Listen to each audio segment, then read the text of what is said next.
Exhortación Apostólica Dilexite del Papa León XIV sobre el amor hacia los pobres. Numeral 95.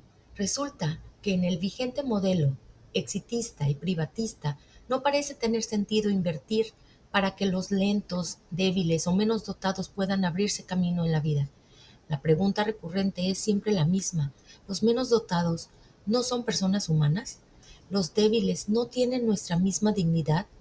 ¿Los que nacieron con menos posibilidades valen menos como seres humanos y solo deben limitarse a sobrevivir? De nuestra respuesta a estas interrogantes depende el valor de nuestras sociedades y también nuestro futuro.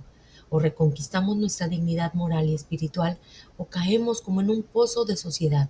Si no nos detenemos a tomar las cosas en serio, continuaremos así de manera explícita o disimulada, legitimando el modelo distributivo actual, donde una minoría se cree con el derecho de consumir en una proporción que sería imposible generalizar, porque el planeta no podría ni siquiera contener los residuos de semejante consumo. Entre las cuestiones estructurales que no es posible imaginar que se resuelva de lo alto y que requieren ser asumidas lo antes posible, está el tema de los lugares, los espacios, las casas y las ciudades donde los pobres viven y transitan. Lo sabemos, qué hermosas son las ciudades que superan la desconfianza enfermiza e integran a los diferentes y que hacen de esa integración un nuevo factor de desarrollo. Qué lindas son las ciudades que aún en sus diseños arquitectónicos están llenas de espacios que conectan, relacionan, favorecen el reconocimiento del otro. Al mismo tiempo, no podemos dejar de considerar los efectos de la degradación ambiental, del actual modelo de desarrollo y de la cultura del descarte en la vida de las personas. De hecho, el deterioro del ambiente y de la sociedad afectan de un modo especial a los más débiles del planeta. Por consiguiente, es responsabilidad de todos los miembros del pueblo de Dios hacer oír de diferentes maneras una voz que despierte, que denuncie y que se exponga, aun a costo de parecer estúpidos. Las estructuras de injusticia deben ser reconocidas y destruidas con la fuerza del bien a través de un cambio de mentalidad, pero también con la ayuda de las ciencias y la técnica, mediante el desarrollo de políticas eficaces en la transformación de la sociedad. Siempre debe recordarse que la propuesta del Evangelio no es sólo la de una relación individual e íntima con el Señor. La propuesta es más amplia, es el reino de Dios. Se trata de amar a Dios que reina en el mundo. En la medida en que Él logre reinar en nosotros, la vida social será ámbito de fraternidad, de justicia, de paz, de dignidad para todos. Entonces, tanto el anuncio como la experiencia cristiana tienden a provocar consecuencias sociales. Buscamos su reino. En fin, un documento que al principio no fue bien acogido por algunos, nos ofrece una reflexión siempre actual. A los defensores de la ortodoxia se dirige a veces el reproche de pasividad, de indulgencia o de complicidad culpables respecto a situaciones de injusticia intolerables y de los regímenes políticos que las mantienen. La conversión espiritual, la intensidad del amor a Dios y al prójimo, el celo por la justicia y la paz, el sentido evangélico de los pobres y de la pobreza, son requeridos a todos y especialmente a los pastores y a los responsables. La preocupación por la pureza de la fe ha de ir unida a la preocupación por aportar con una vida teologal integral la respuesta de un testimonio eficaz de servicio al prójimo y particularmente al pobre y al oprimido. Los pobres como sujetos. Un don fundamental para el camino de la Iglesia Universal está representada por el discernimiento de la Conferencia de Aparecida, donde los obispos latinoamericanos explicitaron que la opción preferencial de la Iglesia por los pobres está implícita en la fe cristológica en aquel Dios que se ha hecho pobre por nosotros, para enriquecernos con su pobreza. En el documento se contextualiza la misión en la actual situación del mundo globalizado, con sus nuevos y dramáticos desequilibrios, y los obispos, en el mensaje final, escriben: las agudas diferencias entre ricos y pobres nos invitan a trabajar con mayor empeño en ser discípulos que saben compartir la mesa de la vida, mesa de todos los hijos e hijas del Padre, mesa abierta, incluyente, en la que no falte nadie. Por eso reafirmamos nuestra opción preferencial y evangélica por los pobres. Al mismo tiempo, el documento, profundizando un tema ya presente en las conferencias precedentes del episcopado en América Latina, insiste en la necesidad de considerar a las comunidades marginadas como sujetos capaces de crear su propia cultura, más que como objetos de beneficencia.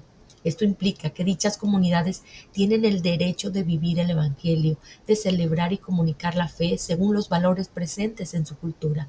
La experiencia de la pobreza les da la capacidad para reconocer aspectos de la realidad que otros no son capaces de ver, y por esta razón la sociedad necesita escucharlos.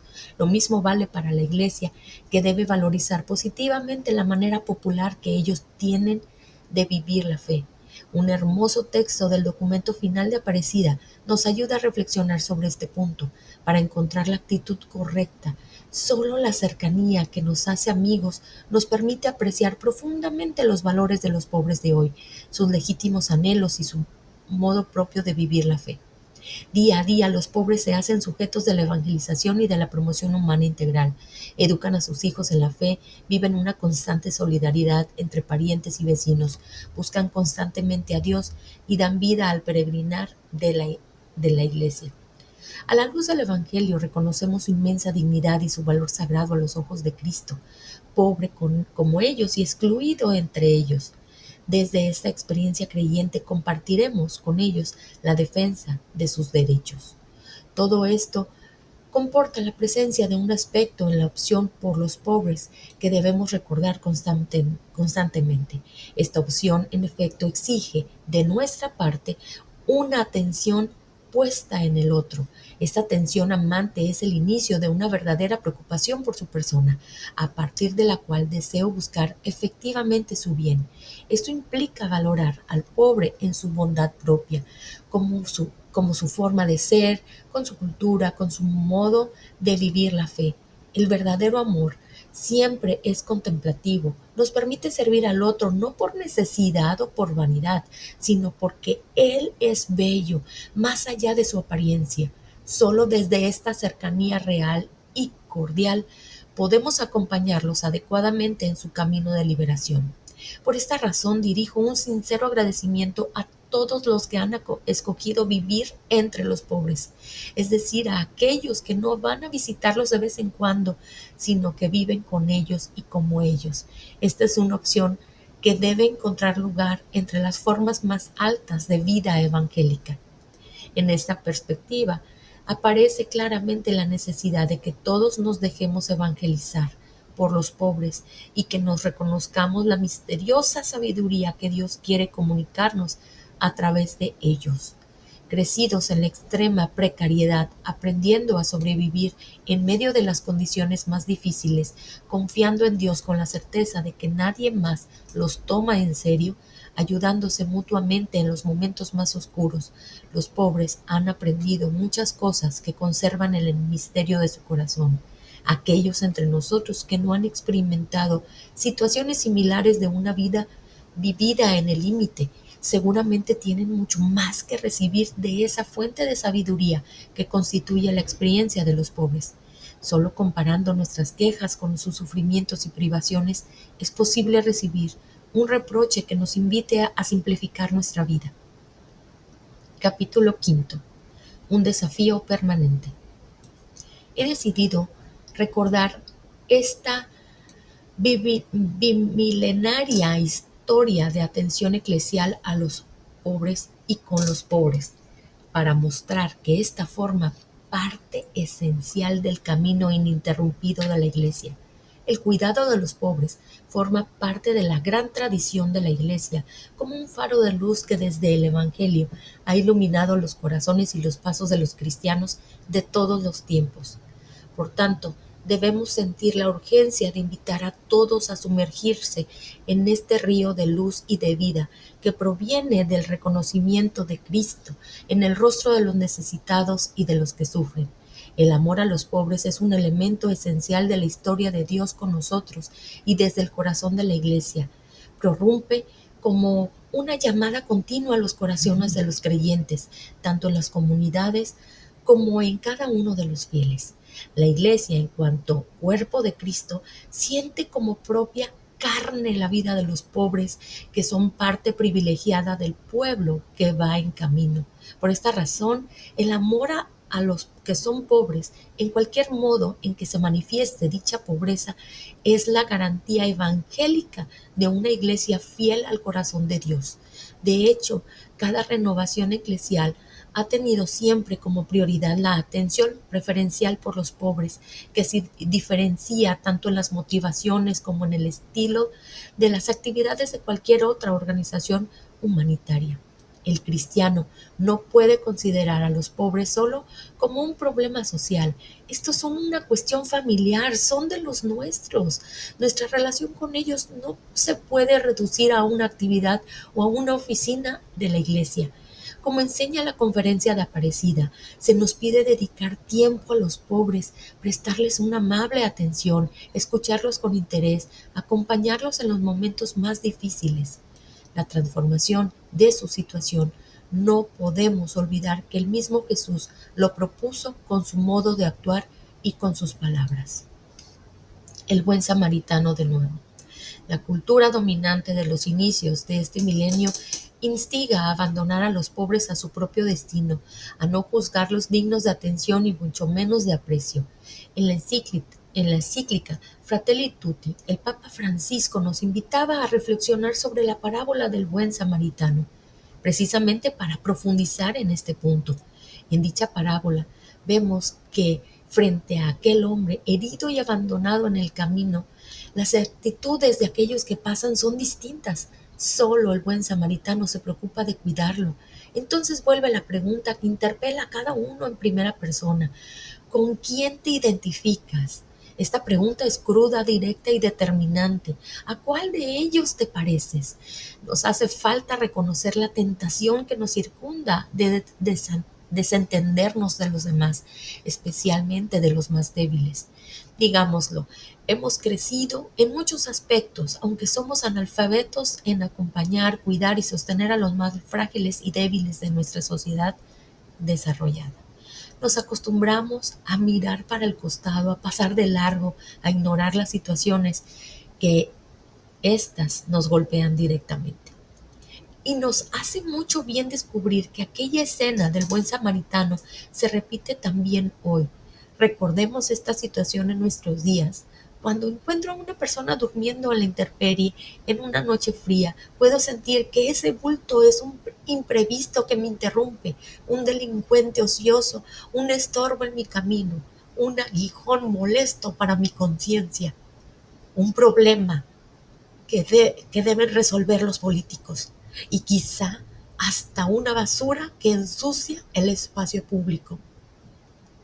O puedo reaccionar desde la fe y la caridad y reconocer en él a un ser humano con mi misma dignidad, a una criatura infinitamente amada por el Padre, a una imagen de Dios, a un hermano redimido por Jesucristo.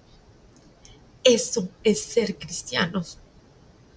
¿O acaso puede entenderse la santidad al margen de este reconocimiento vivo de la dignidad de todo ser humano? ¿Qué hizo el buen samaritano? La pregunta se vuelve urgente porque nos ayuda a darnos cuenta de una grave falta en nuestras sociedades y también en nuestras comunidades cristianas. El hecho es que muchas formas de indiferencia que hoy encontramos son signos de un estilo de vida generalizado que se manifiesta de diversas maneras, quizás más sutiles. Además, como todos estamos muy concentrados en nuestras propias necesidades, ver a alguien sufriendo nos molesta, nos perturba, porque no queremos perder nuestro tiempo por culpa de los problemas ajenos. Estos son síntomas de una sociedad enferma, porque busca construirse de espaldas al dolor. Mejor no caer en esa miseria. Miremos el modelo del buen samaritano. Las últimas palabras de la parábola evangélica, ve y procede tú de la misma manera. Lucas 10:37.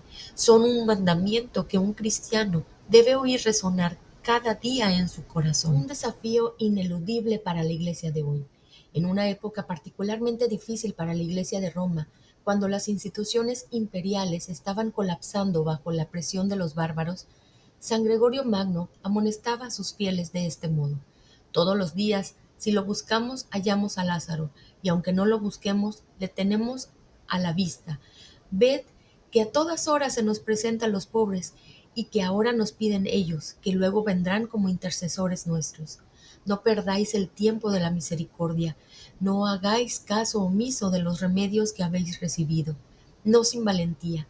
Él desafiaba los prejuicios generalizados hacia los pobres, como los que de quienes los consideraban responsables de su propia miseria. Cuando veis que algunos pobres hacen algunas cosas reprensibles, no los despreciéis, no desconfiéis, porque tal vez la fragua de la pobreza purifica el exceso de alguna maldad pequeñísima que los mancha. No pocas veces la riqueza nos vuelve ciegos, hasta el punto de pensar que nuestra felicidad solo puede realizarse si logramos prescindir de los demás. En este caso, los pobres pueden ser para nosotros como maestros silenciosos, devolviendo nuestro orgullo y arrogancia a una justa humildad. Si es verdad que los pobres son sostenidos por quienes tienen medios económicos, también se puede afirmar con certeza lo contrario. Esta es una sorprendente experiencia corroborada por la misma tradición cristiana y que se vuelve un verdadero punto de inflexión en nuestra vida personal, cuando caemos en la cuenta de que justamente los pobres son quienes nos evangelizan. ¿De qué manera?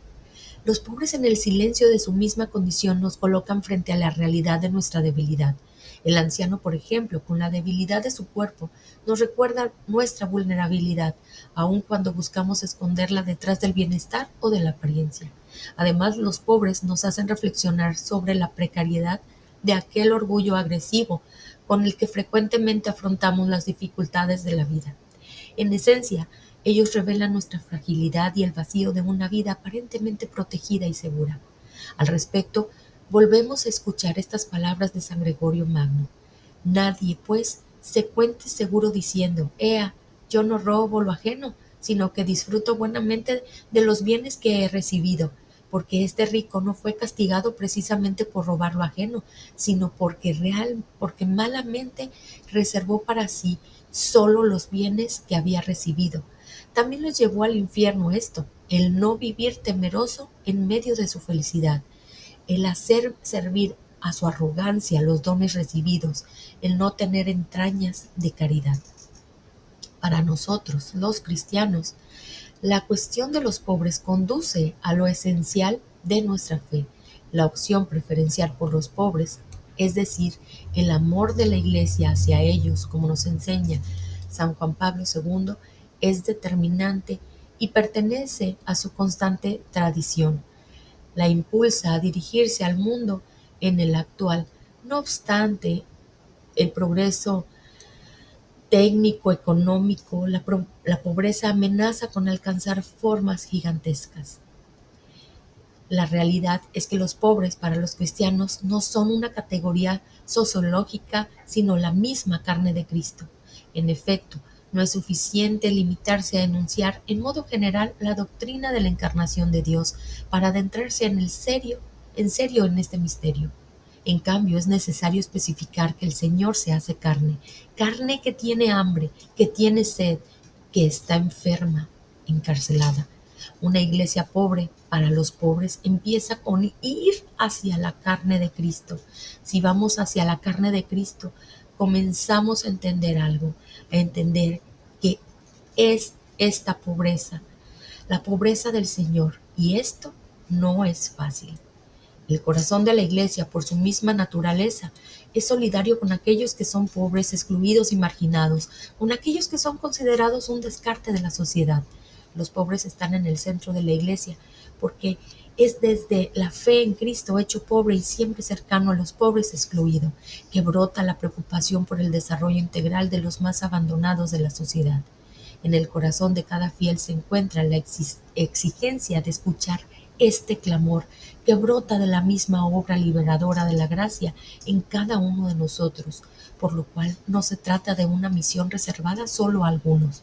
A veces se percibe en algunos movimientos o grupos cristianos la carencia o incluso la ausencia de compromiso por el bien común de la sociedad y en particular por la defensa y la promoción de los más débiles y desfavorecidos.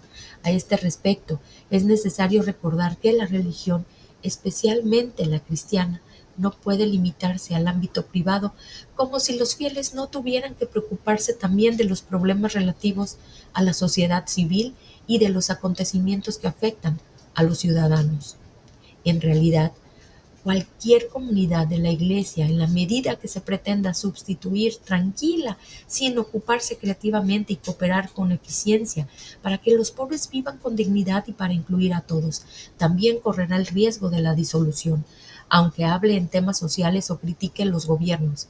Fácilmente terminará sumida en la mundanidad espiritual, disimulada con prácticas religiosas, con reuniones infecundas o con discursos vacíos. No estamos hablando solo de la asistencia y del necesario compromiso por la justicia. Los creyentes deben darse cuenta de otra forma de incoherencia respecto a los pobres. En verdad, la peor discriminación que sufren los pobres es la falta de atención espiritual. La opción preferencial por los pobres debe traducirse principalmente en una atención religiosa privilegiada y prioritaria.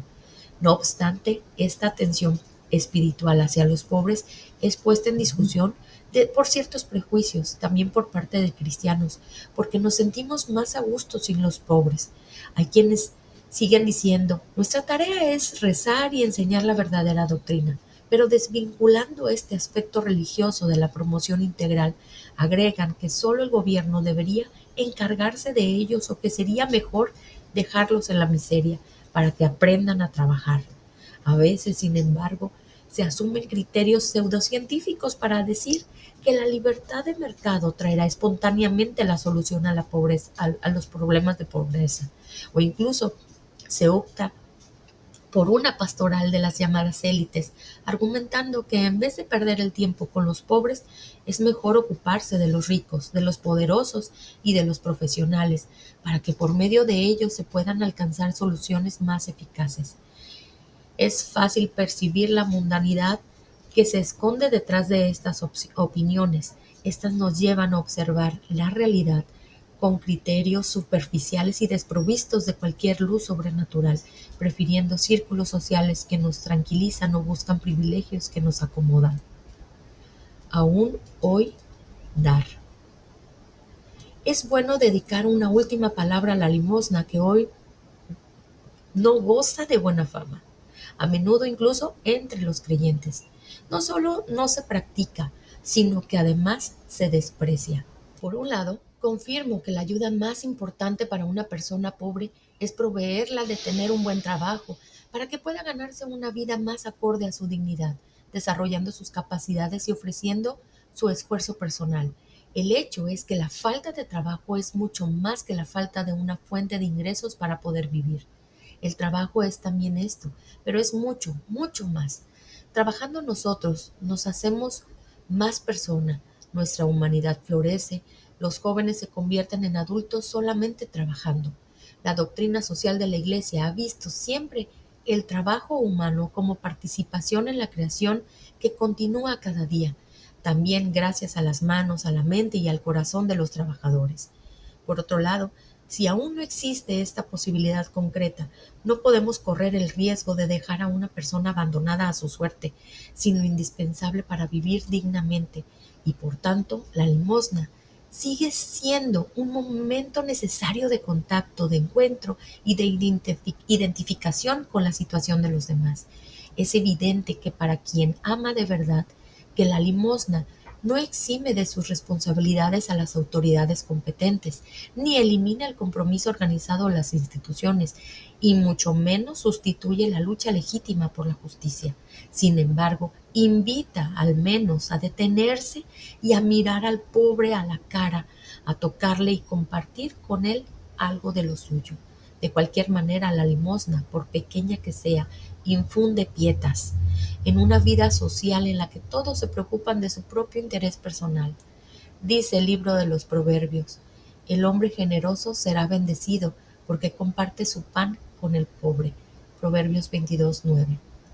Tanto el Antiguo Testamento como el Nuevo Testamento contienen auténticos himnos a la limosna, pero tú sé indulgente con el humilde y no le hagas esperar tu limosna, que el tesoro encerrado en tus graneros sea la limosna, y ella te preservará de todo mal. Sirácides 29, 8, 12. Y si Jesús retoma esta enseñanza, vendan sus bienes y denlos como limosna. Háganse bolsas que no se desgasten y acumulen un tesoro inagotable en el cielo. Lucas 12:33. A San Juan Crisóstomo se le atribuía esta exhortación: la limosna es el ala de la oración. Si no le das alas a la oración, no volará. Y San Gregorio Nacianceno concluía una de sus célebres oraciones con estas palabras: en verdad, si en algo confiáis en mí, siervos de Cristo, hermanos y coherederos, mientras llega el momento visitemos a Cristo, curemos a Cristo, alimentemos a Cristo, vistamos a Cristo, hospedemos a Cristo, honremos a Cristo, no solo en la mesa como algunos, ni con perfumes como María, no solo en el sepulcro como José de Arimatea, ni con lo relativo a la sepultura como Nicodemo, que amaba a Cristo a medias, ni con oro, incienso y mirra como los magos anteriores a los mencionados, sino que puesto que el Señor del universo quiere misericordia y no sacrificio, ofrezcámosle esta compasión por medio de los necesitados y de los que ahora se encuentran arrojados por tierra, para que cuando salgamos de aquí abajo, seamos recibidos en las moradas eternas. Hay que alimentar el amor y las convicciones más profundas, y eso se hace con gestos. Permanecer en el mundo de las ideas y de las discusiones sin gestos personales asidos y sinceros sería la perdición de nuestros sueños más preciados. Por esta sencilla razón, como cristianos, no renunciemos a la limosna. Es un gesto que se puede hacer de diferentes formas y que podemos intentar hacer de la manera más eficaz, pero es preciso hacerlo. Y siempre será mejor hacer algo que no hacer nada. En todo caso, nos llegará al corazón. No será la solución a la pobreza mundial, que hay que buscar con inteligencia, tenacidad y compromiso social, pero necesitamos practicar la limosna para tocar la carne sufriente de los pobres. El amor cristiano supera cualquier barrera, acerca a los lejanos, reúne a los extraños, familiariza a los enemigos, atraviesa abismos humanamente insuperables, penetra en los rincones más ocultos de la sociedad. Por su naturaleza, el amor cristiano es profético, hace milagros, no tiene límites, es para lo imposible. El amor es ante todo es un modo de concebir la vida, un modo de vivirla. Pues bien, una iglesia que no pone límites al amor, que no conoce enemigos a los que combatir, sino solo hombres y mujeres a los que amar, es la iglesia que el mundo necesita hoy, ya sea a través del trabajo que ustedes realizan o de su compromiso por cambiar las estructuras sociales injustas, o por medio de estos gestos sencillos de ayuda, muy cercanos y personales. Será posible para aquel pobre sentir que las palabras de Jesús son para él: yo te he amado. Apocalipsis 3:9. Dado en Roma junto a San Pedro el 4 de octubre, memoria de San Francisco de Asís, del año 2025, primero de mi pontificado.